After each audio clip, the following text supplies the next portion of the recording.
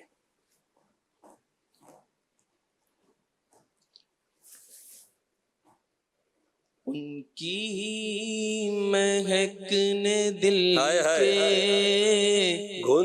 گنچے کھلا دیے ہیں، ان کی مہکنے دل کے گنچے کھلا دیے ہیں، جس راہ چل دیے ہیں کوچے بسا دیے ہیں. واہ واہ واہ. یوسف بھائی پھر آگے نون گنہ. پہلے غنہ کر لیں. گنہ کی تعریف بتا، تجوید کے کچھ قواعد بیان کر دیں آپ.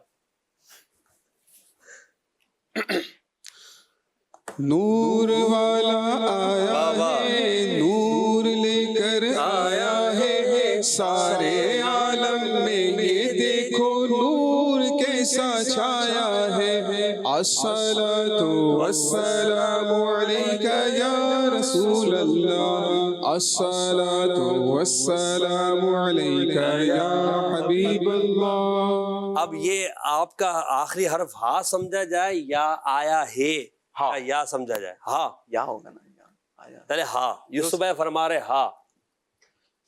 ہم کو اے عطار سنی عالموں سے پیار ہے، ہم کو اے عطار سنی عالموں سے پیار ہے، انشاءاللہ تو جہاں میں اپنا بیڑا پار ہے. ماشاءاللہ ماشاءاللہ. نور عالم بھائی ماشاءاللہ نعت خواں ہیں، پڑھتے بھی رہتے ہیں. ان کو بھرپور جو ہے نا ساؤنڈ دیا گیا ہے. سبحان اللہ سبحان اللہ. وہ اصل میں ساؤنڈ ابتدا ہوتے ہوتے جب ان تک پہنچا تو اپنی عروج پر پہنچ گیا. یوں کہہ لیا جائے. چلے تعویل اچھی ہے. چلے کچھ کالز دیجیے گا. کالز. مفتی صاحب سے میرا سوال یہ ہے کہ ماشاءاللہ ایام میں قربانی چل رہے ہیں اور گوشت کی وافر مقدار گھروں میں آتی ہے، تو بعض اوقات نا مریض ہوتے ہیں جن کو گوشت کھانا منع ہوتا ہے، تو آیا کہ سنت کی نیت سے گوشت کھا لیا جائے یا اپنے معالج سے اس کے بارے میں مشورہ کیا جائے؟ مفتی صاحب کیا فرماتے ہیں آپ؟ دیکھیں اس میں ہر آدمی کو اپنی صحت کا بھی خیال رکھنا ہے، اور صحت ہوگی تو ایام عید میں خوشیاں منا سکے گا. جی کہیں ایسا نہ ہو کہ کچھ زیادہ ہی چکنائی والا گوشت کھا لیا اور کولیسٹرول نے جمپ مارا، اور پتہ چلا عید والے دن ہی ہاسپٹلائز ہونا پڑ گیا، تو اپنی بھی اور دوسرے لوگوں جو اپنے اہل و عیال ہیں ان کی خوشیوں کو بھی یہ تھوڑا سا آزمائش میں ڈال دیں گے. تو اس لیے قربانی کا اگر گوشت کھانا ہے تو اپنے معالج سے پوچھ لیں. ہر مریض اس کنڈیشن میں نہیں ہوتا کہ وہ بالکل بھی گوشت کو ہاتھ نہ لگائے. صحیح. بعض مریضوں کو کسی حد تک گنجائش ہوتی ہے کہ وہ اتنی مقدار میں گوشت کھا سکتے ہیں. ٹھیک ہے. اپنی جو ڈاکٹر اور طبیب معالج کی طرف سے جتنی اجازت ہے اتنی مقدار میں آپ ضرور گوشت استعمال کر سکتے ہیں. لیکن اگر کسی کو بڑے جانور کے گوشت سے ویسے ہی منع کر دیا گیا ہے ان کی بیماری کے سبب، تو پھر انہیں چاہیے کہ اپنے صحت کو مد نظر رکھیں کہ صحت کو غنیمت جاننا ہے مریض ہونے سے پہلے. سبحان اللہ. لہذا اپنی صحت کو مد نظر رکھیں تاکہ ایام نعمت میں شکرانہ بھی ادا کر سکیں اور کثرت کے ساتھ عبادت بھی ادا کرتے ہیں. وہ اس طرح کے بھی دل کو منا لیتے ہیں تو قربانی کا گوشت ہے، برکت والا گوشت ہے، کھا لو بھائی. برکت والا ایسے ہے. کھا سکتے ہیں پھر مفتی صاحب. تو اس طرح کی برکت کہیں ہاسپٹل والوں تک برکت کو نہ پہنچا دیں کہ ایام عید میں مریض نہیں آ رہے تھے، چلے میں ایک مریض آ گیا ہمارے پاس.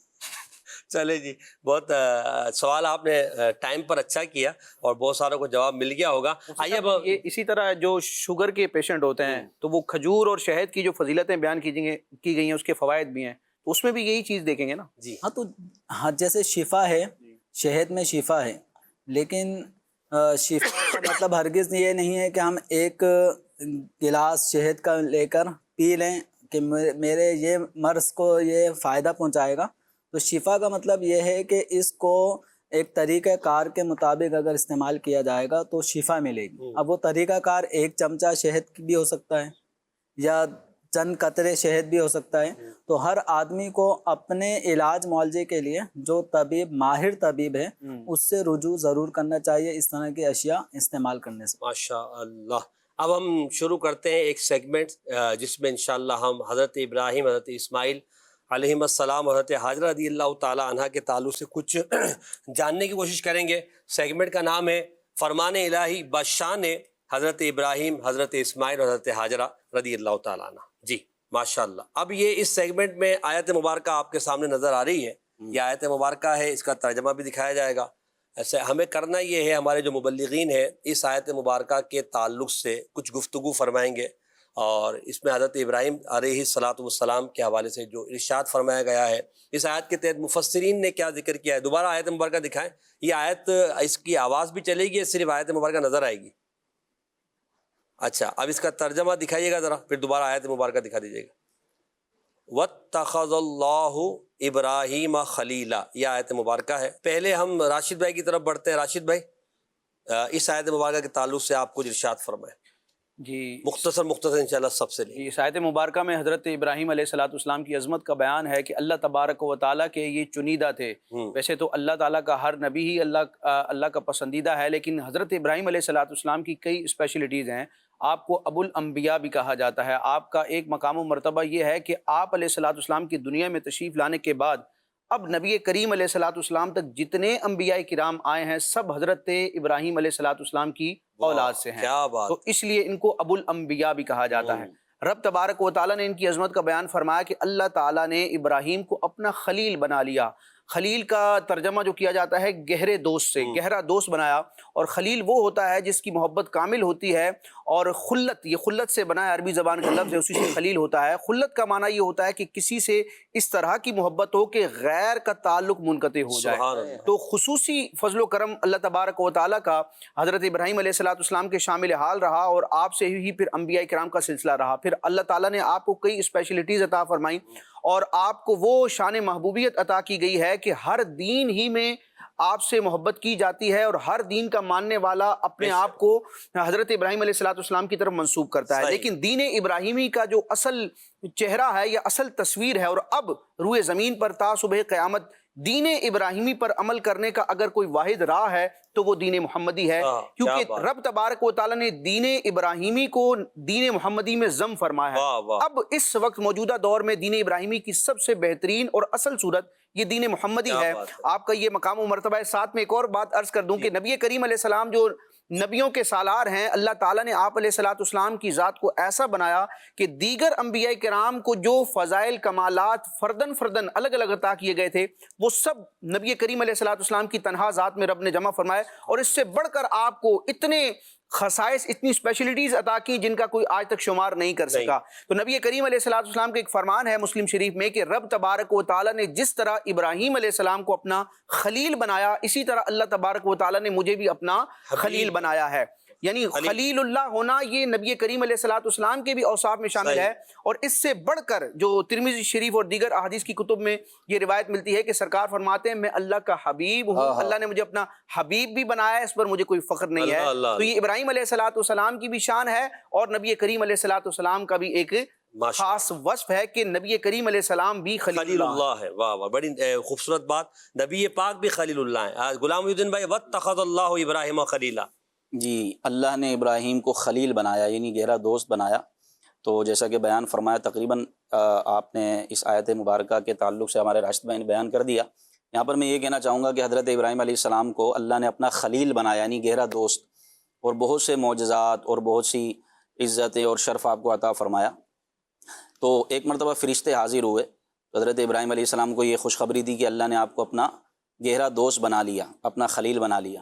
تو حضرت ابراہیم علیہ السلام نے فرمایا کہ مجھے کیسے پتہ چلے گا کہ اللہ نے مجھے اپنا خلیل بنایا؟ اللہ اللہ.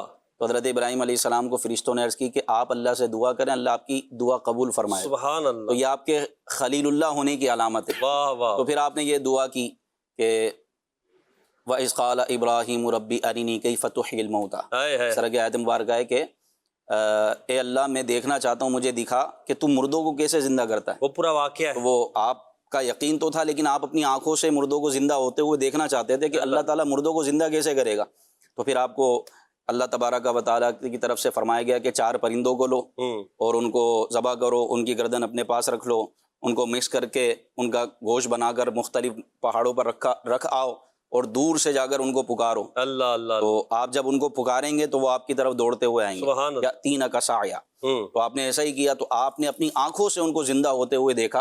تو پھر آپ کو یہ یقین آ گیا کہ اللہ پاک نے مجھے اپنا خلیل بنا لیا ہے. یقین تو پہلے تھا، اس کی علامت آپ نے دیکھ لی کہ اللہ پاک نے مجھے اپنا خلیل بنا لیا. مشاہدے کے ذریعے معلوم ہو گیا. ماشاءاللہ. جی یوسف بھائی، واتخذ اللہ ابراہیم خلیلا.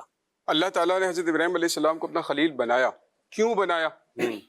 اس پر مفسرین کرام نے کئی وجوہات بیان فرمائی کہ خلیل کا معنی ہوتا ہے گہرا دوست. اللہ تعالیٰ کا خلیل ہونا یہ کوئی عام سی بات نہیں ہے. بالکل. دیگر بھی بہت سارے انبیاء کرام ہیں، لیکن حضرت ابراہیم علیہ السلام کے اندر کیا خصوصیات وہ تھیں جو بیان کی گئی ہیں، اس کی بہت ساری وجوہات بیان کی گئی. ایک تو یہ بیان کی گئی آپ کے خلیل ہونے کی کہ آپ کے اندر توکل جو ہے وہ کامل درجے کا. واہ واہ. جب آپ کو نارے نمرود میں ڈالا جا رہا تھا، جبریل امین حاضر خدمت ہوتے ہیں، اگر آپ فرمائیں، کوئی بھی حکم فرمائیں، آپ کو بچا لیا جائے، آگ کو ٹھنڈا کر دیا جائے، آپ کو جو ہے اس میں نہ جانے دیا جائے. انہوں نے کہا آپ کوئی بھی حاجت ہے تو بتائیے. انہوں نے فرمایا حضرت ابراہیم علیہ السلام نے کہ میری حاجت صرف اللہ تعالیٰ سے ہے. واہ واہ. کہا کہ اللہ تعالیٰ سے ہی آپ جو ہے وہ عرض کر دیجئے، کیونکہ اشکال پیدا ہوتا ہے نا، شیطان یہ دل میں وسوسہ ڈالتا ہے، کہتے ہیں کہ جبریل سے مدد نہیں مانگی کیونکہ اللہ تعالیٰ ہی مددگار تھا.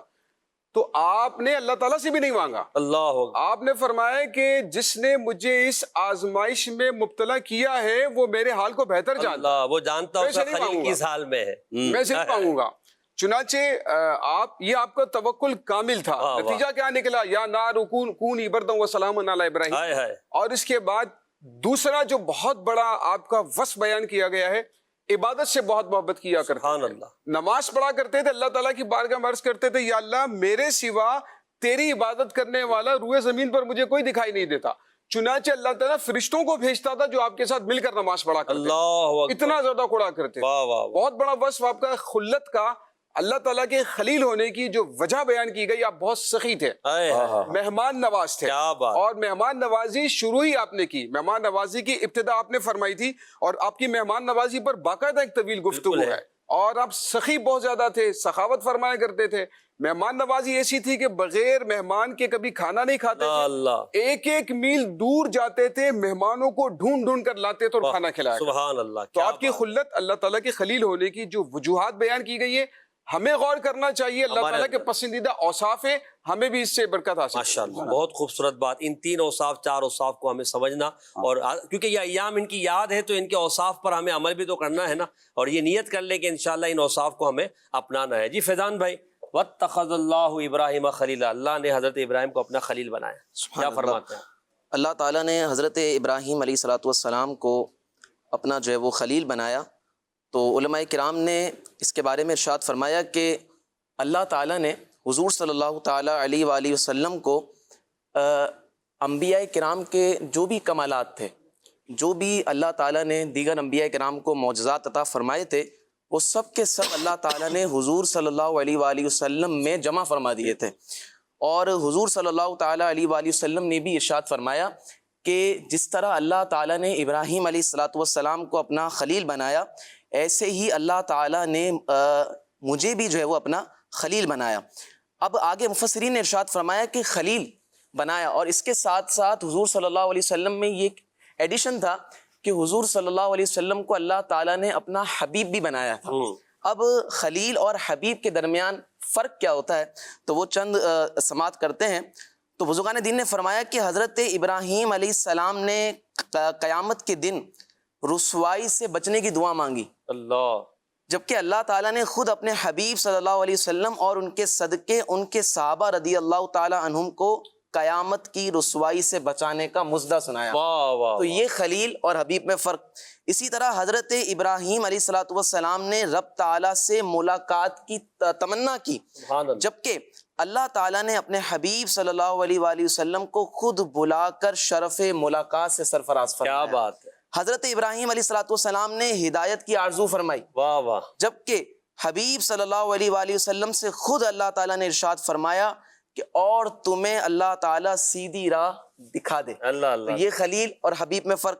اسی طرح حضرت ابراہیم علیہ السلام نے اپنی امت کی مغفرت کی دعا مانگی، جبکہ حبیب صلی اللہ علیہ وآلہ وسلم کو خود اللہ تعالیٰ نے حکم دیا کہ اپنی امت کی مغفرت مانگو. کیا بات. حضرت ابراہیم علیہ السلام نے بعد والوں میں اپنا ذکر جمیل باقی رہنے کی دعا کی. سبحان اللہ. تو حضور صلی اللہ علیہ وسلم سے خود رب کریم نے ارشاد فرمایا کہ ہم نے تمہارے لیے تمہارا ذکر بلند کر دیا ورفعنا لک ذکرک. کیا بات. تو یہ خلیل اور حبیب میں فرق بیان. کیا بات ہے. سبحان اللہ. ماشاء اللہ. بڑی خوبصورت بات عشق رسول سے بھری ہوئی آج آپ نے گفتگو فرمائی. اللہ آپ کو برکت عطا فرمائے. مفتی صاحب اس آیت مبارکہ خلیل حضرت ابراہیم علیہ السلام کے تعلق سے آپ کیا فرمائیں؟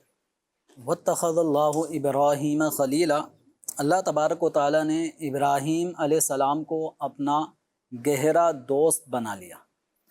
اب یہ جو خلت ہے، خلیل کا جو مادہ ہے خلت یعنی گہری دوستی، ایسی دوستی کہ جس میں دوست کے علاوہ دوسرے سے آدمی بالکل منقطع ہو جائے. اللہ اللہ. تو حضرت ابراہیم علیہ نبینا علیہ صلاۃ والسلام اللہ کے خلیل ہیں. اللہ تبارک و تعالیٰ نے آپ کو اپنا دوست بنا لیا. ابراہیم علیہ صلاۃ والسلام جب اللہ کے خلیل ہیں تو اللہ تبارک و تعالیٰ بھی ابراہیم علیہ صلاۃ والسلام کو جو اپنا دوست بنا رہا ہے، تو وہ ابراہیم علیہ صلاۃ والسلام نے اپنی اندر جو وصف خلت ہے یعنی غیر اللہ سے منقطع ہونا، واہ واہ. اور ایک معنی یہ بیان کیا گیا کہ ایسی گہری دوستی کہ جس دوستی میں اتنا کمال ہو کہ ذرہ برابر بھی خلل اور نقصان اس دوستی کے اندر اصلاً ہو ہی نہ، اللہ. اور وہ دوستی میں خلوص پایا جائے. کیا بات. تو حضرت ابراہیم علیہ السلام کی اللہ تعالیٰ سے جو محبت ہے اس میں خلوص اور اس میں کسی قسم کا خلل کا اندیشہ نہ ہونا، اور آپ کا اللہ تعالیٰ کی دوستی میں اس مقام پر پہنچ جانا کہ اللہ کے سوا آپ کے دل میں کسی اور کی یاد نہ رہے. واہ واہ واہ. اس کا اگر ہم جلوے اگر دیکھنا چاہتے ہیں تو ان معنوں میں کہ جیسے کسی آدمی کی شادی ہو تو اللہ تبارک و تعالیٰ نے اس نکاح کے ذریعے مرد اور عورت کے درمیان ایک الفت محبت رکھی ہے. قرآن پاک میں اس کا ذکر موجود ہے. یہ اللہ تعالیٰ کی نشانیوں میں سے ہے کہ مرد اور عورت کے درمیان الفت محبت پیدا ہو جائے. ابراہیم علیہ الصلاۃ والسلام کی ازواج میں حضرت سارہ بھی ہیں، اور آپ کی ایک زوجہ محترمہ حضرت ہاجرہ جو حضرت اسماعیل علیہ السلام کی والدہ ماجدہ ہیں. تو ایک وہ عورت کے جس کے ذریعے اولاد پیدا ہو جائے اور ایک وہ عورت جس سے ابھی اولاد پیدا نہ ہوئی ہو. تو ایک آدمی کا جو ایک پھل ہوتا ہے، جس طرح ہمارے مال و متاع ہیں، اسی طرح ایک آدمی کے لیے سب سے زیادہ بہترین پھل ہوتا ہے اس کی اولاد، کہ اولاد کے ذریعے آگے نسل کا ایک سلسلہ چلتا ہے.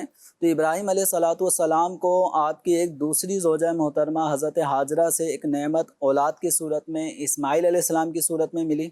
اللہ تبارک و تعالیٰ کے حکم پر آپ کو حکم ہوا کہ ان کو مکہ مکرمہ کے سرزمین پر، جہاں بیت اللہ شریف کے بس چند نشانات موجود تھے باقاعدہ، اس وقت جو ہمیں بیت اللہ شریف کے چاروں کونوں پر مشتمل عمارت نظر آتی ہے، ایسی کوئی عمارت نہیں تھی. نہ وہاں پہ لوگ طواف کرنے کے لیے آتے تھے.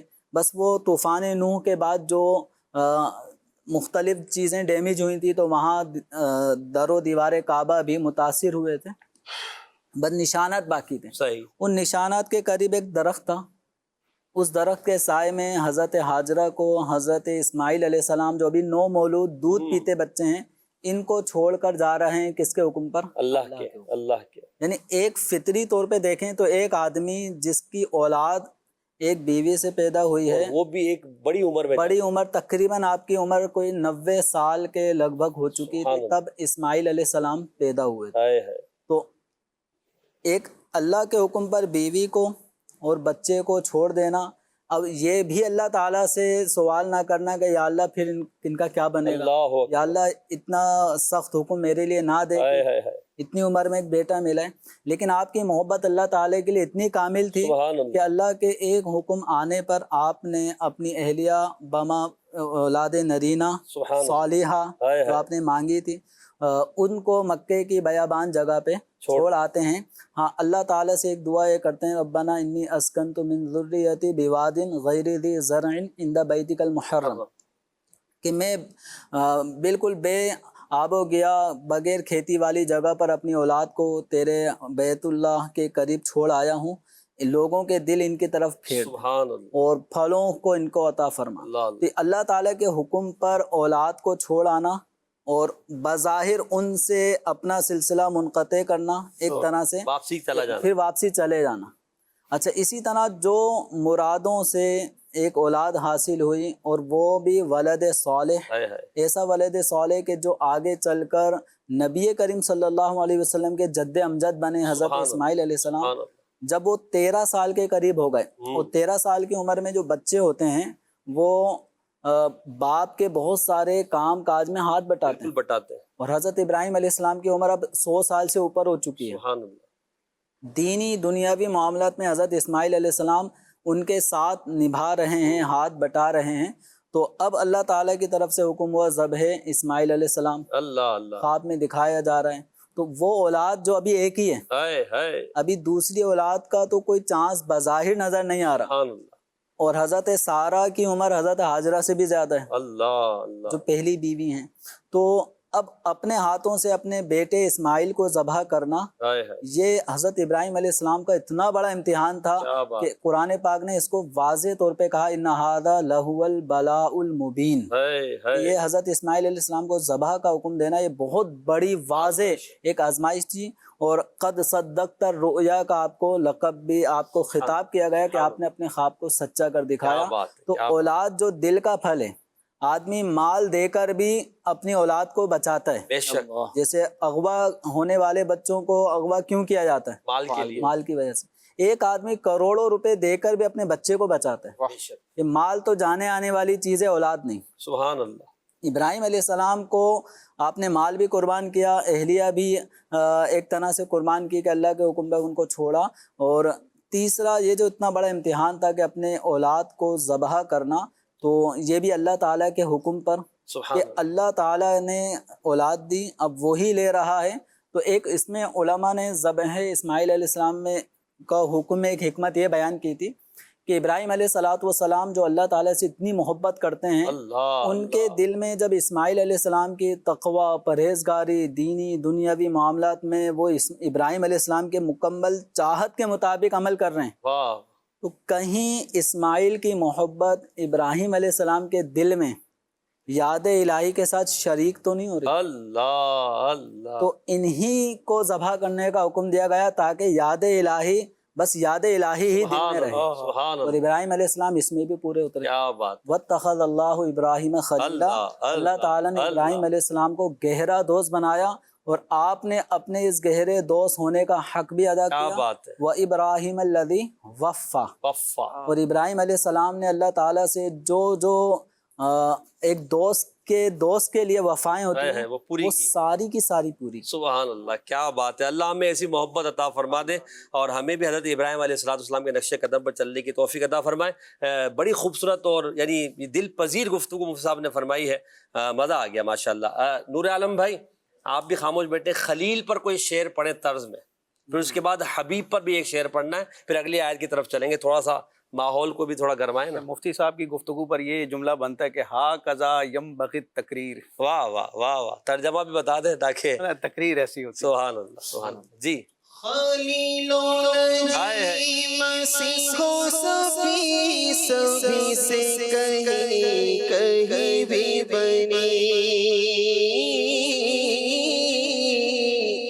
خلیل و نجی مسیح و صفی سبھی سے کہیں کہیں بھی بنی، یہ بے خبری کے خلق پھری، یہ بے خبری کے خلق پھری، کہاں سے کہاں تمہارے لیے وجہ ہے تخلیق کائنات تیرے صدقے جانے جانا، تیرے قربان جانے جانا۔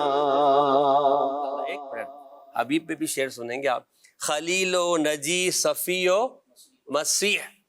حضرت یوسف بھائی جی۔ ذرا خلیل کا تو پتہ چل گیا حضرت ابراہیم علیہ السلام، یہ نجی کون ہے، صفی کون ہے اور مسیح کون ہے؟ ذرا ان بس خلیل و مختصر، نجی، مسیح و صفی، مسیح و صفی، بس یہ تین کا آپ نے بتانا ہے۔ نجی اللہ حضرت نوح علیہ السلام کا سبحان اللہ، واہ، لقب ہے۔ اس میں 4 القاب بیان کیے ہیں سید اعلی حضرت رحمۃ اللہ تعالی علیہ نے۔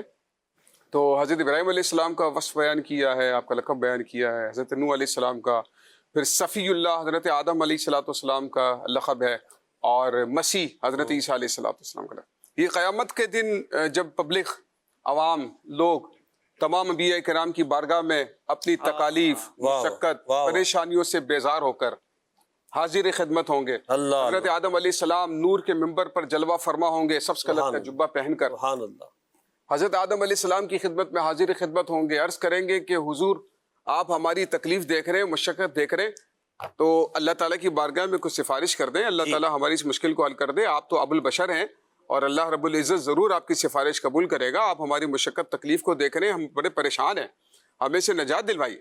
تو حضرت آدم علیہ السلام فرمائیں گے کہ اذهبوا الى غیر، جی، اپنی کچھ باتوں کا ذکر فرمائیں گے، اس کے بعد فرمائیں گے کہ اذهبوا الى غیر، کسی اور کے پاس جاؤ۔ وہ کرتے کرتے چلتے یہاں بڑے بڑے جو انبیاء ہیں ان کا ذکر کیا گیا، اولو العزم انبیاء کا۔ تو حضرت نوح علیہ السلام کی خدمت پہ پھر حاضر ہوں گے، حضرت آدم علیہ السلام کے بعد جو سلسلہ چلا تھا، حضرت نوح علیہ السلام کے بعد جو بشری نسل انسانی کا سلسلہ چلا تھا، طوفان نوح میں سب ختم ہو گیا تھا، تو حضرت نوح علیہ السلام کی خدمت میں حاضر ہوں گے اور عرض کریں گے کہ حضور وہی باتیں کریں گے، آپ بھی فرمائیں گے کہ آج اللہ تعالیٰ نے وہ غضب فرمایا، اس سے پہلے کبھی نہیں فرمایا، نہ آئندہ کبھی فرمائے گا۔ پھر آپ بھی فرمائیں گے اذهبوا الى غیری، کسی اور کے پاس جاؤ، آدم علیہ السلام کے پاس آئے، حتیٰ کہ حضرت عیسیٰ علیہ السلام کے پاس، تمام انبیاء کرام کے پاس سے ہوتے ہوئے حضرت عیسیٰ علیہ السلام کی خدمت میں حاضر ہوں گے اور اپنی مشقت، پریشانی، یہاں تک کہ لوگ یہ کہیں گے یا اللہ ابھی اس مشقت سے، اس تکلیف سے ہمیں نجات دے دے، تو دوزخ میں ڈالتا ہے، دوزخ میں ڈال دے، لیکن ہمیں اس پریشانی سے نجات دے دے۔ لیکن کیا ہوگا؟ تمام انبیاء کرام کی بارگاہ میں حاضر ہوئے، حضرت عیسیٰ علیہ السلام کی بارگاہ میں بھی حاضر ہوں گے، وہاں پر بھی یہی کہا ملے گا کہ اذهبوا الى غیری، تم ایسا کرو محمد صلی اللہ علیہ وآلہ وسلم کے پاس چلے جاؤ۔ آقا علیہ السلام کا وہ تو سب کو پتا ہے، آقا علیہ السلام نے فرمایا کہ سارے انبیاء کو اللہ تعالیٰ نے ایک ایک دعا وہ عطا فرمائی کہ جو اللہ تعالیٰ نے لازمی قبول کر لی، مجھے جو اللہ، اور ہر نبی نے وہ دعا دنیا میں مانگ لی، میں نے وہ دعا آخرت کے لیے بچا کے رکھی، اس دعا کے ذریعے سے اپنی امت کی بخشش کروا۔ کیا بات ہے! تو پھر وہ سارے لوگ آقا علیہ السلام کی خدمت میں حاضر ہوں گے، کہیں پر بھی نہیں بنی، کہیں پر بھی مسئلہ حل نہیں ہوا، کہیں پر بھی جو ہے پریشانی دور نہیں ہوئی، پھر آقا علیہ السلام کی خدمت میں حاضر ہوں گے تو آقا علیہ السلام فرمائیں گے انا لہا، میں تمہیں کسی اور کے پاس نہیں بھیجوں گا، بلکہ آج تمہاری شفاعت اور بخشش تمہیں کروا کر جنت میں میں نے تمہیں داخل کیا۔ سبحان اللہ، کہیں گے اور نبی اذهبوا الى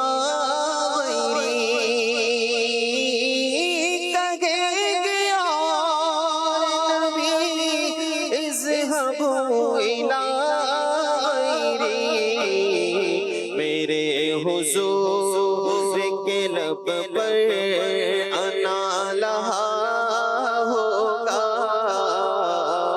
میرے حضور کے لب پر انا لہا ہوگا۔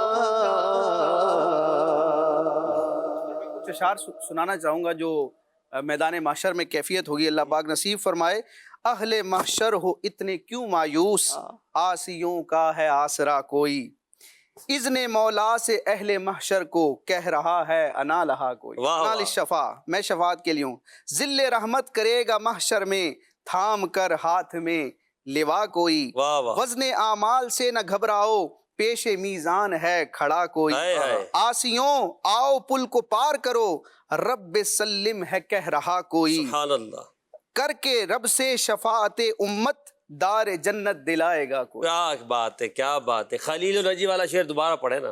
خلیل و نجی مسیح و صفی سبھی سے کہیں بھی بنی، یہ بے خبری کہ خلق پھری، یہ بے خبری کہ یہ خلق پھری کہاں سے کہاں تمہارے لیے وجہ ہے تخلیق کائنات وجہ ہے تخلیق کائنات تیرے صدقے جانے جانا تیرے صدقے جانے جانا تیرے قربان جانے جانا. حبیب ایک شعر پڑھنا، آپ نے کافی سارے دوسروں سے لے لیا. رضا جو دل کو بنانا تھا جلوہ گاہ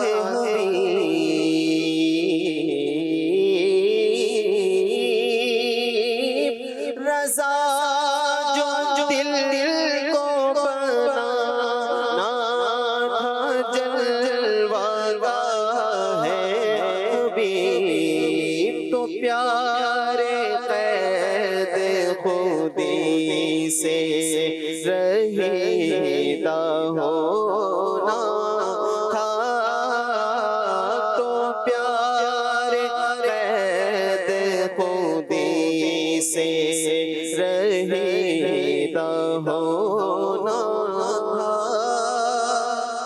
غلام محی الدین بھائی حبیب پہ دوسرا شعر، حبیب لفظ حبیب سے شعر.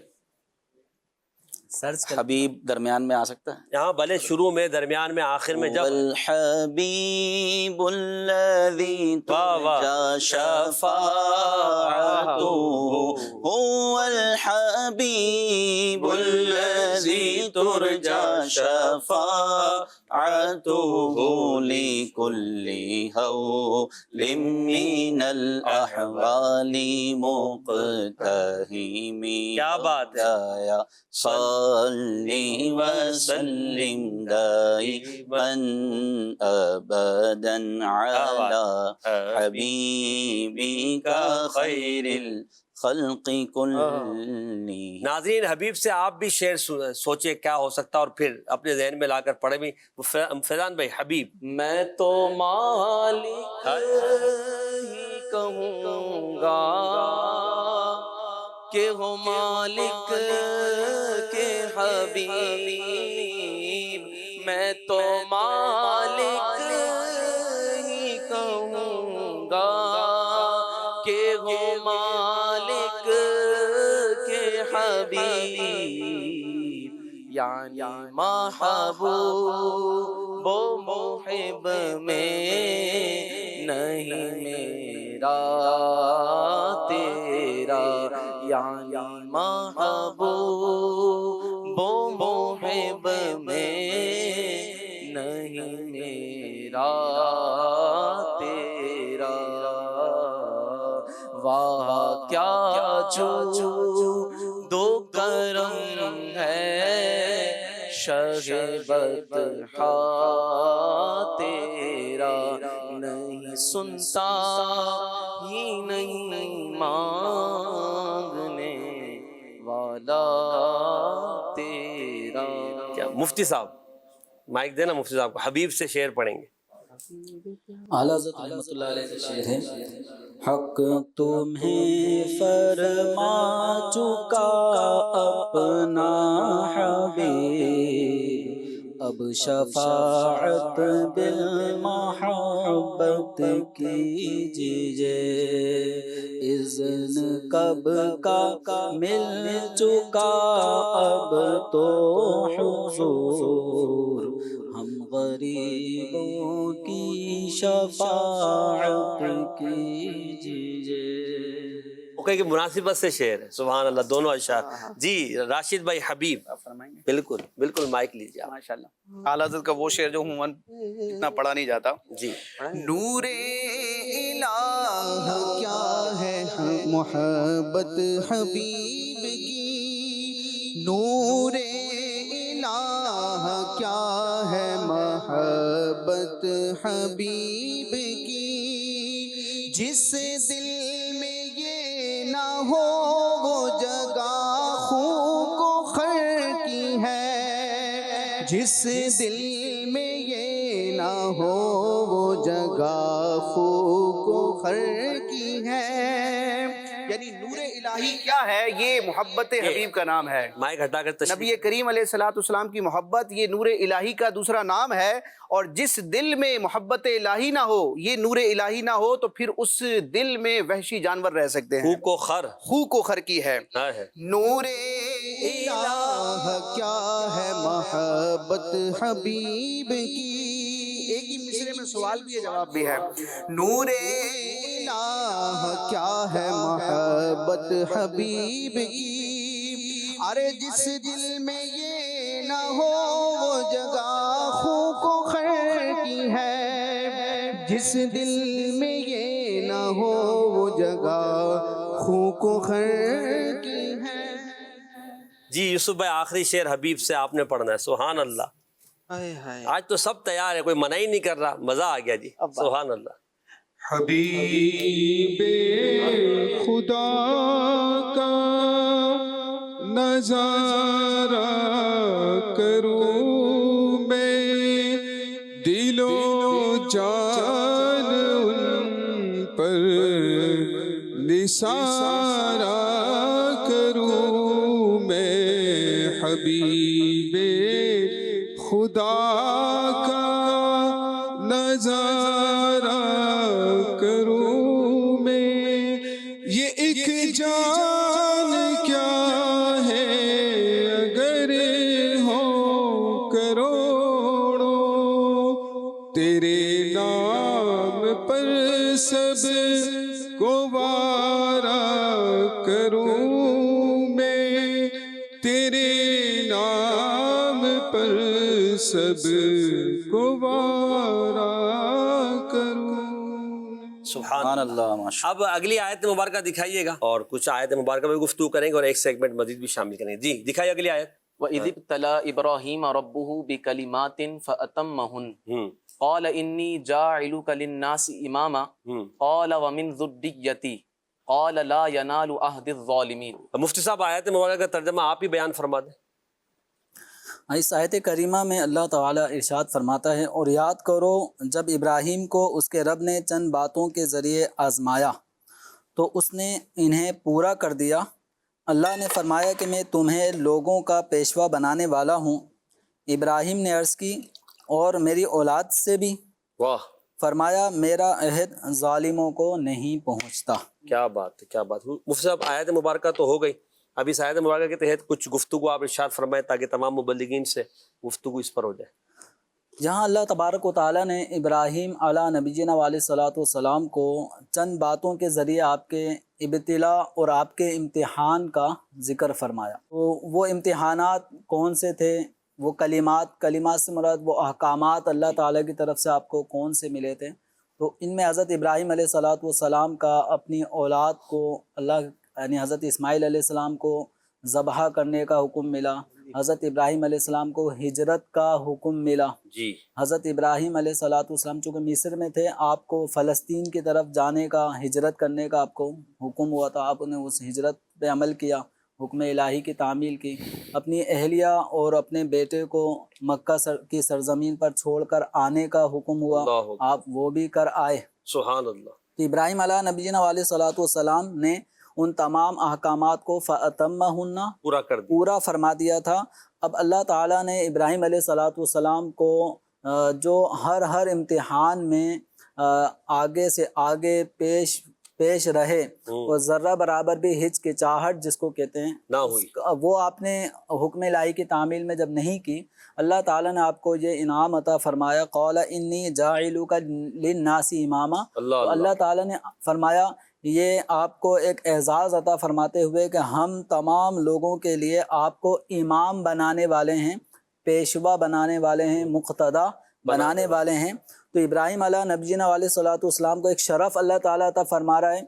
یہ کوئی امام محلہ نہیں ہے، اللہ امام مسجد ایک جگہ کے امام نہیں ہیں، ایک خاص کمیونٹی کے لیے امام نہیں ہیں، بلکہ امام للناس امامہ، تمام انسانیت کے لیے. اب جو بعد میں آنے والے لوگ ہیں ان سب کے لیے امام بنا رہے ہیں. تو ابراہیم علیہ صلاۃ والسلام کو جب یہ انعام ملا تو آپ نے اللہ تعالیٰ کی کرم نوازیوں کا جب یہ انداز دیکھا تو عرض کیا وَمِن ذُرِّيَّتِي، یا اللہ یہ کرم نوازیاں جو مجھ پر عطائیں ہو رہی ہیں یہ میری اولاد کو بھی عطا فرما، اللہ اللہ، میری اولاد میں سے بھی اس منصب پر آنے والے لوگ پیدا فرما۔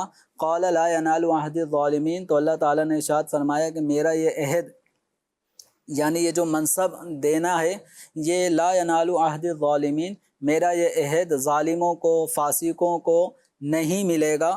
تو اللہ تبارک و تعالیٰ نے یہ جو عہد ہے، یعنی امامت ناس، پیشوائی، مقتدا ہونا، یہ ایک ایسا وصف ہے جو اللہ تعالیٰ نے نیکوں اور پرہیزگاروں کے لیے رکھا ہے۔ سبحان تو اللہ، گویا ابراہیم علیہ السلام کو آپ کی دعا بھی قبول ہوئی بے شک، کہ آپ کی اولاد میں بھی یہ منصب ملیں گے، سبحان اللہ، لیکن جو نافرمان ہوں گے، ان کو فاسق ہوں گے، ظالم ہوں گے، ان کو نہیں ملیں گے۔ سبحان جو کفار ہوں گے وہ اللہ تعالیٰ کی طرف سے ملنے والے وصف امامت سے محروم ہیں، وہ پیشوا مسلمانوں کے نہیں ہو سکتے، اور جو فاسق ہیں وہ نبوت والے وصف سے محروم رہیں گے، کیونکہ کوئی بھی نبی فاسق نہیں ہوتا۔ صحیح، تو اللہ تعالیٰ نے یہ دعائیں آپ کی قبول فرمائیں کہ آپ نے جو کہا وَمِن ذُرِّيَّتِي، تو آپ کی یہ دعائیں قبول ہوئیں۔ حضرات انبیاء کرام علیہم السلام ہزاروں کی تعداد میں اللہ، وہ حضرت ابراہیم علیہ السلام کی اولاد میں پیدا ہوئے۔ کیا بات، ان کیا میں بات، آپ یوں لے لیں کہ بڑے بڑے نام ہیں، حضرت یعقوب علیہ السلام، حضرت اسحاق علیہ السلام، اسماعیل علیہ السلام، اسی طرح یوسف علیہ السلام، حضرت سلیمان، حضرت داؤد علیہ السلام، حضرت موسیٰ علیہ السلام، حضرت عیسیٰ علیہ السلام، یہ سب بنی اسرائیل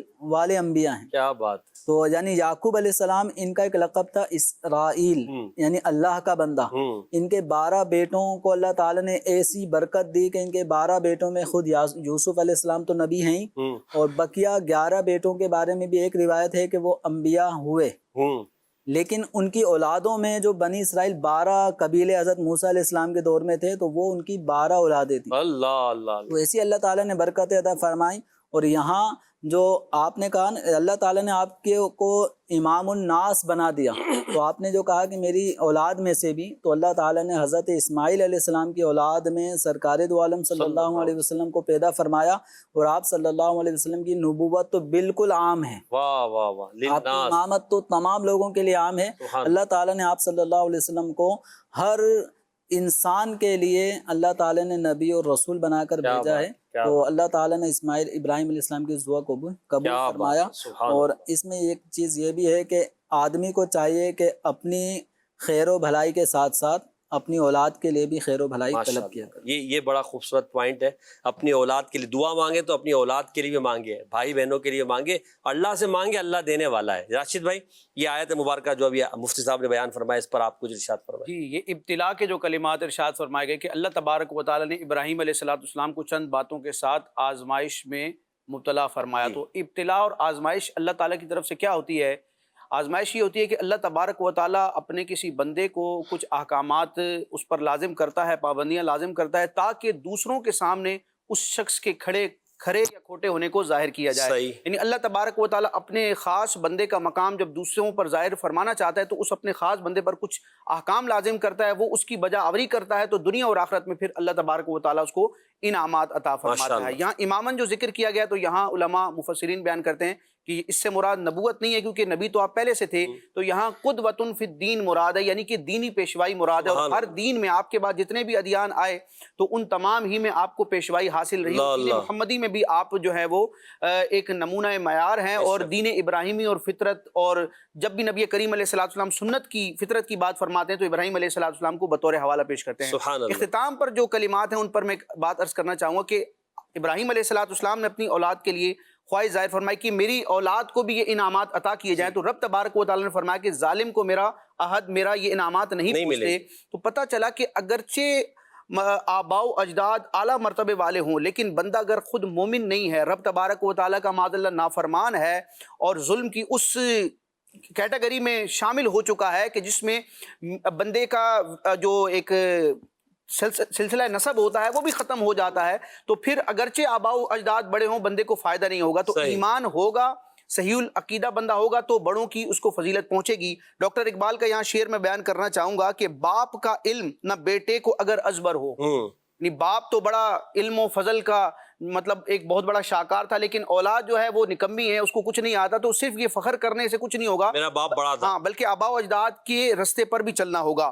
باپ کا علم نہ بیٹے کو اگر ازبر ہو، پھر پسر قابل میراث پدر کیوں. ہائے ہائے ہائے. اللہ پاک ہمیں اپنے اسلاف کی سیرت پر بھی عمل کرنے اور ان کی برکتیں پانے کی توفیق عطا آمین فرمائے. آمین. جی غلام محی الدین بھائی آیت مبارکہ اور اس کے حوالے سے. یہاں اس آیت مبارکہ میں حضرت ابراہیم علیہ نبینا علیہ الصلوۃ والسلام کی آزمائش کا بیان فرمایا گیا اور وہ ہر آزمائش میں پورے اترے. اور اللہ پاک نے پھر آزمائش کے بعد آپ کو جو مقام و مرتبہ عطا فرمایا کہ ہر دین میں آپ کی تعریف ہے, ہر دین میں آپ کی بات ہے. جتنے بھی ادیان ہیں, تمام دین کے لوگ, تمام دین سے وابستہ لوگ آپ کو فالو کرتے ہیں, آپ سے محبت کرتے ہیں, وہ کسی بھی دین سے تعلق رکھتا ہو. تو یہ بڑا شرف اور بڑی عظمت ہے. دوسرا اس میں ایک نقطہ یہ بھی ہے کہ آزمائشیں نیک لوگوں پر بھی آتی ہیں, بالکل صرف گناہ گاروں پر نہیں آتی. جو اللہ کے نیک بندے ہوتے ہیں اللہ تبارک و تعالیٰ ان پر بھی آزمائشیں ڈالتا ہے اور ان کو بھی آزمائشوں سے گزارتا ہے. وہ آزمائش میں پورے اترتے ہیں, صبر کرتے ہیں, شکر کرتے ہیں, تو اللہ تبارک و تعالیٰ ان کو دنیا کے لیے جو ہے امام بنا دیتا ہے. تو جو آزمائشوں سے گزرتا ہے, اس میں پورا اترتا ہے, تو پھر وہ اللہ کے ہاں بھی مقام و مرتبہ پا جاتا ہے اور دنیا میں بھی اس کا نام رکھ دیا جاتا ہے, اس کا دنیا میں بھی مقام بنا دیا جاتا ہے. تو جب بھی آزمائش آئے تو ہمیں صبر و شکر کے ساتھ اس آزمائش سے اللہ پاک گزرنے کی توفیق عطا فرمائے. آزمائش میں صبر کرنا یہ اللہ کے نیک بندوں کا طریقہ ہے. آزمائش میں, مصیبت میں, پریشانی میں واویلا کر کے سب کو سنا دیا, بعد میں کہہ رہے ہیں کہ ہم تو صبر ہی کر رہے ہیں, تو یہ صبر نہیں ہے. صبر ہوتا ہے اول صدمے پر, جیسے مصیبت پہنچے, پریشانی پہنچے, بندہ صابر و شاکر رہے, اللہ کے حضور اس کے لیے دعا بھی کرتا رہے. الذین اذا اصابتہم مصیبۃ قالوا انا للہ و انا الیہ راجعون. جب انہیں کوئی مصیبت پہنچتی ہے تو وہ واویلا نہیں کرتے, شور نہیں کرتے, سب کو پکڑ پکڑ کے سناتے نہیں ہیں, بلکہ وہ کہتے ہیں کہ ہم اللہ کے لیے ہیں اور اسی کی طرف ہمیں لوٹنا ہے, رجوع کرنا ہے. ہاں کسی کو اس لیے سنا رہے ہیں کہ یہ میرے لیے دعا کر دے, میری آزمائش سے نکلنے کے اسباب بن جائیں, یا کوئی مشورہ طلب کر رہا ہے, تو وہ ایک الگ بات ہے. لیکن ایک شکوہ شکایت اور ایک گلہ کرنا اور پھر جو ہے نا سب کو سنانا, یہ تھوڑا سا معیوب سمجھا جاتا ہے. تو اللہ کی بارگاہ میں آزمائش سے نکلنے کی دعا کرے اور کوشش بھی کرتا رہے, تو انشاءاللہ آزمائش میں کھڑے بھی رہیں گے اور بعد میں اللہ تبارک و تعالیٰ کی طرف سے آسانی اور راحت بھی نصیب ہوگی. یہاں حضرت ابراہیم علیہ السلام کا جو ہم نے پیچھے سے بھی ذکر سنا ہے, تو وہاں حضرت ابراہیم علیہ السلام نے ہر جگہ دعا کی ہے. جی. اور قرآن پاک نے آپ کی دعاؤں کا ذکر کیا, تو پتہ چلا کہ دعاؤں کا سہارا لینا چاہیے. ابراہیم علیہ السلام کی سیرت ہمیں بتاتی ہے کہ ہر معاملے میں اللہ سے دعا کرے, اللہ پاک پھر آپ کو انعام و اکرام سے نوازے گا اور مصیبتیں بھی آپ کی دور ہوں گی, اور انشاءاللہ آپ کی وہ آزمائش بھی اللہ نے چاہا تو بہتر انداز میں آپ اس آزمائش سے گزر جائیں گے. جی یوسف بھائی. دیکھیں یہاں قرآن کریم جو ہے وہ ایک اصول اور ضوابط کی کتاب ہے. اللہ تعالیٰ نے ابراہیم علیہ السلام کی آزمائشوں کا ذکر کر دیا, انہوں نے جو بات کی تھی اس پر اللہ تعالیٰ نے ایک جواب دے دیا, بات ختم. ہمارے لیے اس میں سیکھنے کا کیا ہے؟ قیامت تک کے لیے قرآن جو بھی واقعہ بیان کرے, پچھلی امتوں کے واقعات بیان کرے, انبیاء کرام کے واقعات کو بیان کیا جائے, پچھلی امتوں کے عذابات کو بیان کیا جائے, اس میں ہمارے لیے قیامت تک کے لیے کچھ سیکھنے کے اصول و ضوابط ہیں, کچھ ترغیبات ہیں, کچھ ترہیبات ہیں. صحیح. یہاں اللہ پاک نے ارشاد فرمایا فَأَتَمَّهُنَّ. اللہ تعالیٰ نے حضرت ابراہیم علیہ السلام کو آزمائشوں میں مبتلا کیا, آپ کا فعل کیا تھا فَأَتَمَّهُنَّ, آپ ان آزمائشوں میں پورا اترے, تو پھر اللہ تعالیٰ نے انعام کیا عطا فرمایا. اللہ پاک ارشاد فرماتا ہے ان قال انی جاعلک للناس اماما. حالانکہ اللہ تعالیٰ نے منصب نبوت عطا فرمایا ہوا, سبحان اللہ, لیکن ان آزمائشوں کا صلہ کیا مل رہا ہے؟ آزمائش جتنی بڑی ہوگی اتنا بڑا رزلٹ, اتنا بڑا نتیجہ اور اتنا بڑا انعام اللہ رب العزت عطا فرماتا ہے. تو اسی لیے آزمائشوں پر پورا اتریں گے, آزمائشوں پر صبر کریں گے, اور اس آزمائش پر اگر پورا اترے تو دیکھیں حضرت امام حسین رضی اللہ تعالیٰ عنہ کربلا کے اندر کتنی بڑی آزمائش آپ کے اوپر تھی. جب آپ جو ہے اس آزمائش پر پورا اترے, اللہ تعالیٰ نے آپ کو امام حسین بنا دیا, حسین صاحب کو امام حسین بنا دیا ہے. تو وہ جو امامت ملتی ہے دنیا اس کے پیچھے چلا کرتی ہے. اللہ رب العزت نے حضرت ابراہیم علیہ السلام کو امام بنایا, اس کے نتیجے میں جو آپ نے آزمائشوں پر صبر کیا تھا اللہ تعالیٰ نے منصب نبوت تو عطا فرمایا ہے. آزمائشوں پر پورا اترے تو اللہ تعالیٰ نے آپ کو لوگوں کا قیامت تک کے لیے امام بنا دیا, اور آنے والا جو ہمارا دین ہے, دین ابراہیمی کہلاتا ہے. بالکل حضرت ابراہیم علیہ السلام کی امامت کے تحت آخر میں ایک نقطہ پیش کرنا ہے کہ مفتی صاحب نے جو گفتگو فرمائی تھی اس کے تحت ایک نقطہ مختصر سا ہے, اگر آپ کی اجازت. ہاں بالکل, مسکرا کر. وہ یہ ہے کہ حضرت ابراہیم علیہ السلام کو اللہ تعالیٰ نے دو بیٹے عطا فرمائے, ایک بی بی حاجرہ رضی اللہ تعالیٰ عنہ سے حضرت اسماعیل علیہ السلام کی ولادت, بی بی سارہ رضی اللہ تعالیٰ عنہ سے حضرت اسحاق علیہ السلام کی. حضرت اسحاق علیہ السلام سے جو اولاد آگے چلی، یعقوب علیہ السلام آپ کے پوتے، اور اس کے بعد وہ بنی اسرائیل کہلاتے، اور حضرت اسماعیل علیہ السلام سے آپ کی جو اولاد چلی تھی اس کو بنی اسماعیل کہا جاتا ہے۔ آقا علیہ السلام، اچھا نبوت جو چل رہی تھی وہ حضرت اسحاق علیہ السلام کی اولاد میں چل رہی تھی جو بنی اسرائیل کہلاتی تھی۔ تو بنی اسرائیل کو سب سے بڑا پرابلم یہ تھا آقا علیہ السلام کو ماننے میں کہ یہود و نصارہ کو یہ تھا کہ نبوت تو بنی اسرائیل کا حق تھا، وہ بنی اسماعیل میں کہاں سے چلی گئی؟ اللہ، سب سے بڑا پرابلم ان کو یہ تھا کہ بنی اسماعیل میں کہاں سے نبوت چلی گئی۔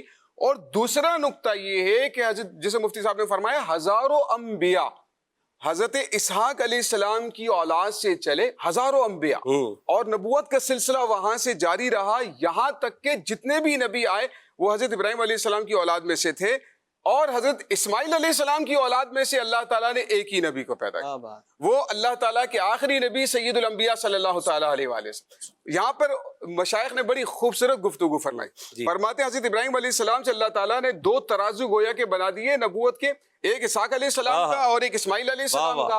اسحاق علیہ السلام والے پلڑے کے اندر اللہ تعالیٰ نے سارے انبیاء کو رکھا، اسماعیل علیہ السلام والا جو پلڑا ایک آقا علیہ السلام، سبحان اللہ، اور وہ پلڑا پھر بھی سارے انبیاء پر بھائی۔ سب سے اولا ہمارا نبی، سب سے اولا ہمارا نبی، سب سے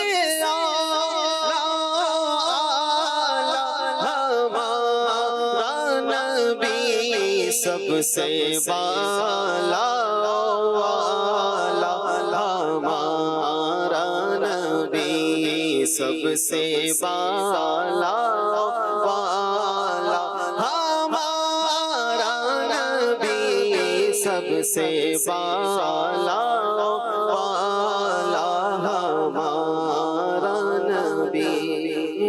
کیلے اجلوں میں چمکا کیے، اندھے شیشوں میں چمکا ہمارا سارے اونچوں میں نبی۔ تشریح کا موقع نہیں ہے ابھی، ٹائم بھی نہیں ہمارے پاس، 2 منٹ رہ گئے۔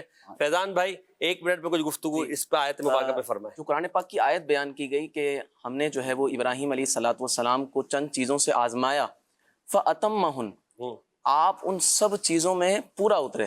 دیکھیں محسن بھائی، دین میں اگر آگے بڑھنا ہو یا دنیا میں آگے بڑھنا ہو، سب سے زیادہ اس میں جو اہم چیز ہوتی ہے وہ ہوتا ہے فیملی کوپریٹ، یعنی آپ کے ساتھ آپ کی فیملی کھڑی ہو۔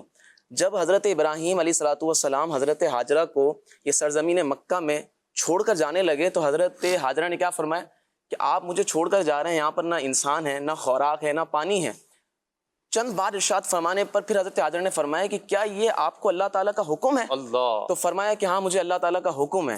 فرمایا کہ پھر اللہ تعالیٰ مجھے ضائع نہیں کرے گا۔ سبحان اللہ۔ اب یہاں پر ایک فیملی کوپریٹ کے خود کہا جا رہا ہے کہ ٹھیک ہے اب آپ جائیں، اب اللہ تعالیٰ ہمیں ضائع نہیں فرمائے گا، اس کے بعد آپ آئیں۔ جب حضرت اسماعیل علیہ السلام کی قربانی کے متعلق حضرت ابراہیم کو خواب آتا ہے، آپ جو ہے وہ اپنے بیٹے سے فرماتے ہیں یا بنیا انی ارا فی المنام انی اذبحک فانظر ماذا تری، اے بیٹے میں نے تجھے دیکھا ہے کہ میں خواب میں ذبح کر رہا ہوں، فانظر ماذا تری، تو دیکھ تیری کیا رائے ہے۔ اب یہاں پر مفسرین نے فرمایا کہ یہاں پر حضرت ابراہیم علیہ الصلوۃ والسلام کو اللہ تعالیٰ کے حکم پر کوئی شک نہیں تھا، کوئی تردد نہیں تھا، بلکہ یہ صرف اسی لیے فرمایا تاکہ اپنے بچے کا امتحان لیں کہ وہ اللہ تعالیٰ کے حکم پر کتنا پورا اترتا ہے اور اسے وحشت نہ ہو، وہ بخوشی برغبت جو ہے وہ اللہ تعالیٰ کے اس حکم پر عمل کرے۔ اور پھر اس کے ساتھ کیا ہوا کہ جب حضرت اسماعیل علیہ الصلوۃ والسلام کو لے کر جا رہے تھے تو شیطان جو ہے وہ حضرت ہاجرہ کے پاس آیا اور کہا کہ آپ کو معلوم ہے کہ حضرت اسماعیل کو جو ہے وہ حضرت ابراہیم کہاں لے کر جا رہے ہیں؟ فرمایا وہ تو جو ہے وہ اپنا لکڑیاں چننے کے لیے جا رہے ہیں۔ فرمایا نہیں، وہ تو ذبح کرنے کے لیے لے کے جا رہے ہیں۔ تو انہوں نے کہا کہ وہ یہ کہہ رہے ہیں، ان کا گمان ہے کہ انہیں اللہ تعالیٰ نے حکم دیا ہے۔ تو اب جو حضرت ہاجرہ کے الفاظ تھے، فرمایا کہ اگر انہیں اللہ تعالیٰ نے حکم دیا ہے تو اللہ تعالیٰ کا حکم اس بات کے لائق ہے کہ اس پر عمل کیا جائے، اسے پورا کیا جائے، لہٰذا وہ جو کر رہے ہیں صحیح کر رہے ہیں۔ اس کے ساتھ آپ آئیں، حضرت اسماعیل علیہ الصلوۃ والسلام نے حضرت ابراہیم کو فرمایا کہ اب آپ نے جب مجھے ذبح کرنے کا ارادہ فرما ہی لیا ہے تو اے میرے والد، جب آپ مجھے ذبح کریں تو مجھے رسیوں سے باندھ دیجئے گا تاکہ میں تڑپ نہ سکوں اور آپ اپنے کپڑے بچائیے گا تاکہ میرے جو خون کی چھینٹیں ہیں وہ آپ کے کپڑوں پر نہ پڑیں. اور پھر فرمایا کہ چھری جو ہے وہ آپ تیز کر لیجئے گا تاکہ مجھ پر آسانی سے چلے, اور آپ مجھے پہلو کے بل نہیں لٹائیے گا, مجھے پیشانی کے بل لٹائیے گا. اور اس کی وجہ کیا تھی؟ فرمایا کہ جب اگر آپ مجھے پہلو کے بل لٹائیں گے تو میرا چہرہ ہوگا اور آپ مجھے دیکھ رہے ہوں گے, تو آپ کے دل میں میرے لیے رقت پیدا ہوگی, جو ایک جذباتی کیفیت ہوتی ہے وہ پیدا ہوگی, اور ہو سکتا ہے کہ یہ کیفیت اللہ تعالیٰ کے حکم اور آپ کے درمیان حائل ہو جائے, رکاوٹ ہو جائے. اسی لیے آپ مجھے جو ہے وہ اپنا پیشانی کے بل لٹا دیجئے گا. تو جب یہ حضرت اسماعیل علیہ السلام نے ساری تدبیریں بیان فرمائیں کہ کس طرح آپ نے ذبح کرنا ہے, تو حضرت ابراہیم نے فرمایا کہ اے میرے بیٹے, تم اللہ تعالیٰ کے حکم پر عمل کرنے کے لیے میرے کتنے اچھے مددگار ثابت ہو رہے ہو, کتنی اچھی میری مدد کر رہے ہو, کتنا کوپریٹ کر رہے ہو. تو یہ بہت اہم چیز ہوتی ہے کہ جو بندہ بھی ہم دیکھتے ہیں نا کہ وہ دین میں آگے بڑھ رہا ہے, وہ دنیا میں آگے بڑھ رہا ہے, تو ضرور اس کا فیملی بیک گراؤنڈ ایسا ہوتا ہے کہ اس کے فیملی والے, اس کے بچے, اس کے والدین اس کے ساتھ کوپریٹ کر رہے ہوتے ہیں, اور وہ دین میں آگے بڑھ رہا ہوتا ہے, دنیا میں آگے بڑھ رہا ہوتا ہے. تو ہمیں چاہیے کہ جب کوئی دین کے معاملے میں آگے جا رہا ہو تو فیملی کو چاہیے کہ اس کے ساتھ کوپریٹ کرے, بیوی کو چاہیے, بچوں کو چاہیے کہ اسے آگے بڑھنے دیں, اسے دین کا کام کرنے دیں. ہم معاون بنے, وتعاونوا علی البر والتقوی. اللہ ہمیں نصیب فرمائے. آج کے پروگرام میں جو ہم نے سیکھا اللہ ہمیں عمل کی توفیق عطا فرمائے, اور ہم سب کے لیے یہ ذریعہ نجات بنائے. آمین بجائے خاتم النبیین صلی اللہ علیہ وسلم. صلو علی الحبیب صلی اللہ علیہ محمد صلی اللہ علیہ وسلم. عید کے ایام یہ ایام نعمت ہے, شکر کے یہ دن یہ ایام نعمت ہے.